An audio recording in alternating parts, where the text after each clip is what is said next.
February 16, 2024, News Report 1. On February 16, 2024, the prison administration of the Yamalo-Nenets Autonomous Okrug in Russia announced on its website that Russian opposition leader Alexei Navalny had passed away. The statement said Navalny felt unwell after a walk on February 16 and subsequently lost consciousness. Prison staff immediately called medical personnel for rescue efforts, but to no avail. The cause of Navalny's death is currently under investigation. Navalny, 47, was one of Russia's most prominent opposition figures. Russian opposition and European political figures have called on Russian President Vladimir Putin to take responsibility for Navalny's death. European Council President Charles Michel tweeted that Navalny had fought for the values of freedom and democracy, making the ultimate sacrifice for his ideals. The EU believes that the Russian government should bear full responsibility for this tragedy. Navalny's political career was full of twists and turns. Whenever he posed a threat to Putin, he would be arrested. In 2017, he was arrested again for planning to run in the presidential election. In 2022, he narrowly escaped an assassination attempt but was ultimately attacked with a nerve agent by Russian agents. His influence continued to grow, but so did his troubles. In 2023, he was sentenced to 11.5 years in prison, along with 19 years on extremism charges. Navalny had issued appeals from prison calling on the Russian people to oppose Putin. Some commentators believe that almost no one doubts that this incident was orchestrated by the Putin regime. News Report 2. According to a report by The Guardian, the Chinese government has detained Chinese citizen Emily Chen, who worked for an American company, on charges of espionage. Emily Chen is nearly 50 years old. From January to April last year, Emily Chen worked as a freelancer in Dalian for the American logistics company Safe Ports. Safe Ports is a supply chain management company that has cooperated with the U.S. Department of Defense to supply troops stationed in Afghanistan. Emily Chen went missing after flying from Doha, Qatar to Nanjing in December last year. Emily Chen's husband, Rand, who is an American citizen, said Emily Chen contacted him after arriving at Nanjing Airport but then disappeared after landing. 4 days later, Emily Chen's son received a letter from the Dalian National Security Bureau accusing Emily Chen of providing state secrets to overseas entities and detained her on March 30. The report said Emily Chen may be under surveillance and prohibited from meeting with family or lawyers. Emily Chen's son was prevented from leaving China when he tried to depart from Shanghai Airport last week.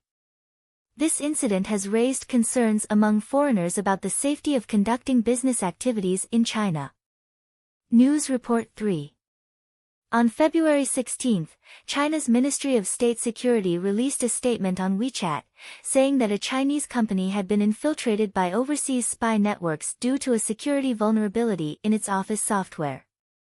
The spy networks implanted a Trojan virus to steal important production data and customer information, posing a threat to China's military equipment technology development and affecting China's military and technological security.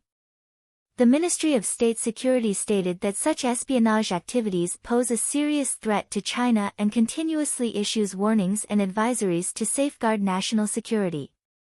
Chen Yisan was appointed as the Minister of the Ministry of State Security in 2022.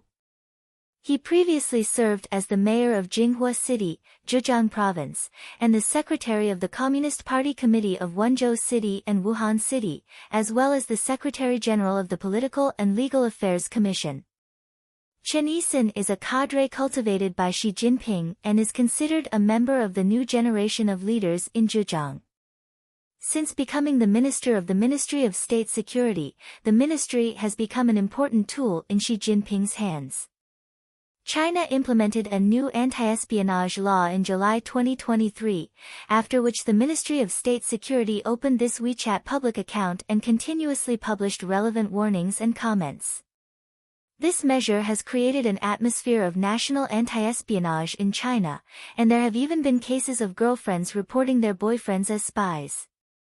Reports indicate that someone reported their boyfriend as a spy because he could not sing the national anthem, reflecting some aspects of modern Chinese society. News Report 4. Christopher Wray, director of the Federal Bureau of Investigation, FBI, criticized the Chinese government at the Munich Cybersecurity Conference on February 15, saying that it poses a huge cyber threat. Wray stated that the Chinese government engages in espionage activities through hackers, maliciously influencing and interfering with elections, suppressing transnationally, and completely undermining the security of the rule of law in the world. He pointed out that China's hacker program is larger than the sum of other countries, and with China's hackers using artificial intelligence to improve their technological capabilities, the scale of China's hacker operations will continue to expand. Wray stated that China's hackers are the strategic support force of the People's Liberation Army. Recently, the US and European countries have frequently exposed China's hacker activities. China denies it on one hand while on the other hand, claims that overseas spy networks have infiltrated Chinese companies and stolen data. News Report 5. Israeli Defense Forces spokesperson Hagari said at a press conference on February 15 that the Israeli military had arrested dozens of Hamas militants at the Nis al-Nasser hospital in southern Gaza. They were hiding Israeli hostages in the hospital. One ambulance driver admitted that after Hamas attacked Israel last October, they transported the kidnapped hostages to Gaza. In addition, the White House issued a statement saying that U.S. President Biden spoke with Israeli Prime Minister Netanyahu on February 15 and again urged Israel not to launch military action against the southern city of Rafah in Gaza. This is the second time in a week that Biden has told Netanyahu that military action should not be taken against Rafah without a reliable plan to ensure the safety of civilians. The Washington Post reported that the U.S. is working with several Arab countries to formulate a comprehensive plan for long-term peace, security, and prosperity between Israel and Palestine, including establishing a clear timetable for the establishment of a Palestinian state. Netanyahu posted on Twitter on the evening of February 15 that Israel would continue to oppose the unilateral recognition of a Palestinian state. He said that in response to the massacre on October 7, this is a significant blow to terrorism. He emphasized that only through direct negotiations without preconditions can a peace agreement be reached. If all hostages are not released as a prerequisite, all peace agreements are meaningless. News Report 6. Japanese Chief Cabinet Secretary Hiroki Hayashi stated at a press conference on February 16 that the Japanese government is paying attention to the remarks of Kim Yo-jong, the first Vice Department Director of the Central Committee of the Workers' Party of Korea, and is conducting analysis to explore North Korea's true intentions. She emphasized that Japan's policy towards North Korea has not changed.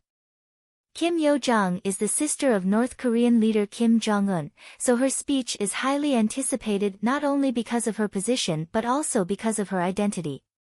Japanese Prime Minister Fumio Kishida stated last week that he is seeking a meeting with North Korean leader Kim Jong-un to discuss the issue of resolving the abduction of Japanese nationals by North Korea. Kim Yo-jong stated on February 15 that if Japan stops interfering in and entangling with North Korea and no longer mentions the abduction issue, the two countries can forge a common future.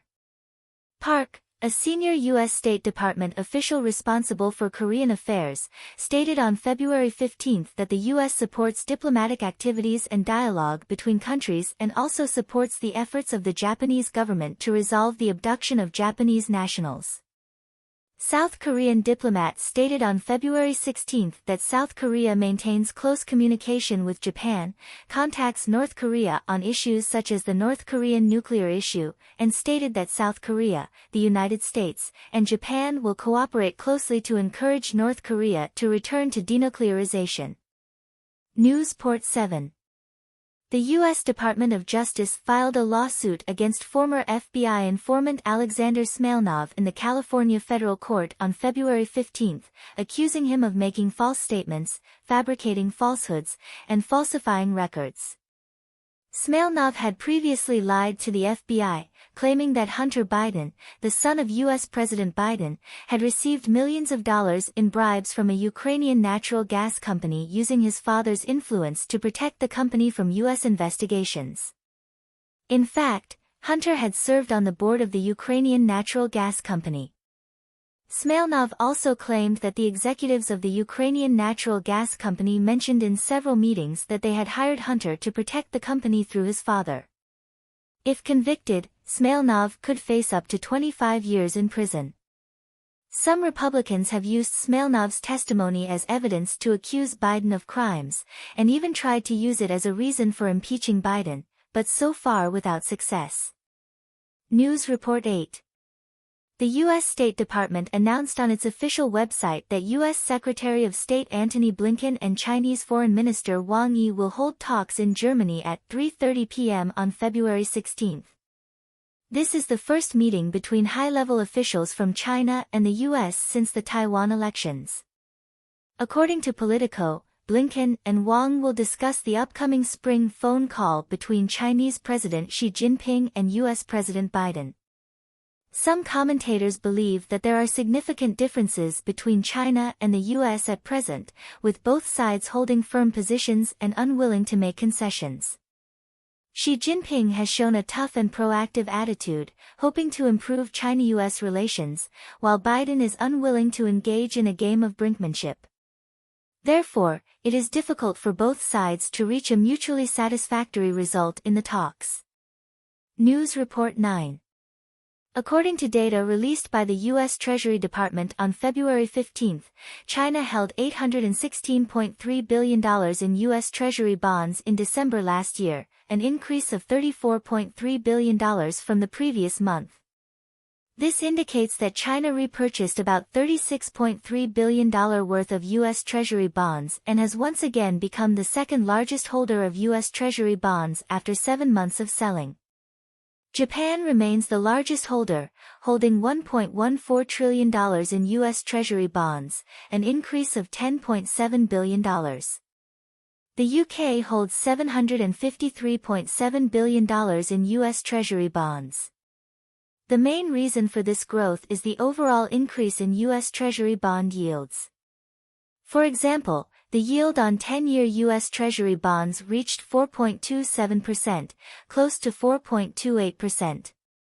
With interest rates so high, buying U.S. Treasury bonds has become more attractive. Therefore, countries such as China and Japan have resumed buying U.S. Treasury bonds after selling them for 7 months. News Report 10. Taiwan President Tsai Ing-wen attended the Chinese-Taiwanese Business Spring Festival event hosted by the Straits Exchange Foundation on February 16, stating that she will seek the possibility of cross-strait dialogue and hopes to gradually restore orderly exchanges between the two sides of the strait.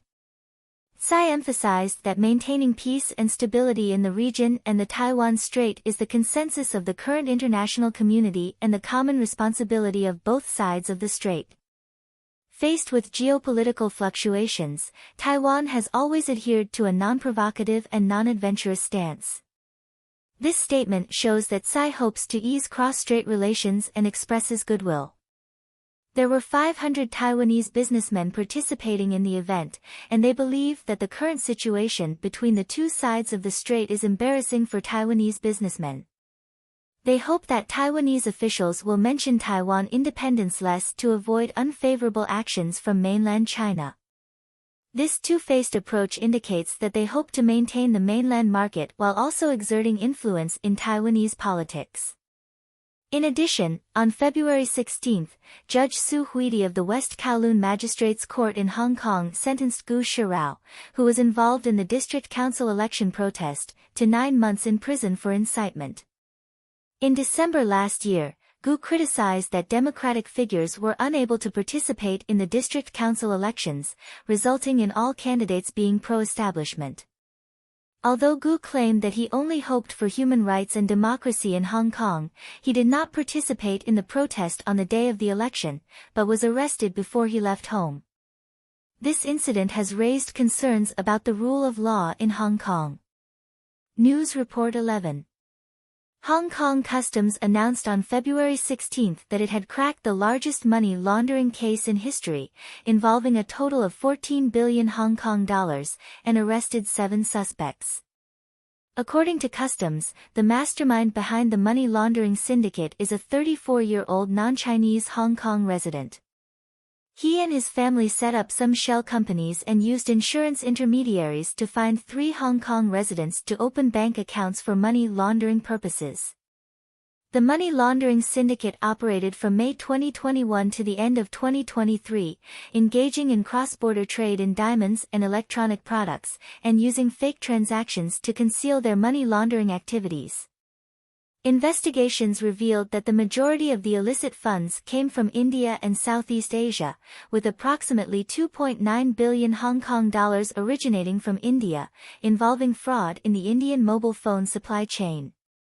The syndicate conducted transactions totaling 100 million Hong Kong dollars per day, with individual transactions reaching up to 48 million Hong Kong dollars. Hong Kong Customs has frozen assets totaling 160 million Hong Kong dollars belonging to the syndicate, including 17 million Hong Kong dollars in deposits, as well as 5 residential units, 3 commercial establishments, and 3 parking lots, all purchased with ill-gotten gains. This case highlights the seriousness of money laundering activities and demonstrates how criminal syndicates use illegal means to obtain huge profits.